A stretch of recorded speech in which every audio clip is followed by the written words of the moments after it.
ఎట్లా తొగి పెట్టినాయి. 2 ఎలుకలు చచ్చిపోయినాయి రాత్రి. మొద్దు పెట్టినాము, మళ్ళీ తొగినాయి చూడండి. ఇగో ఆడ ముచ్చేసినాము, బొక్కులు అన్నీ ఉన్నాయి. ఈడ బాగానే తొగి పెట్టినాయి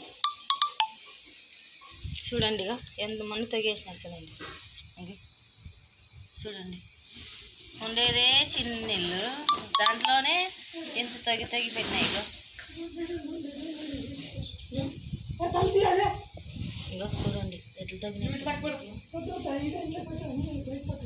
ఎంతమంది తగినాయి. కవర్ ఇది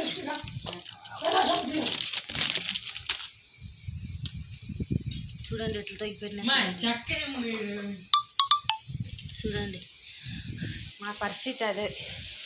మా ఆయన ఏమో తనలాడుతున్నాడు బియ్యం మూటలు వేసి.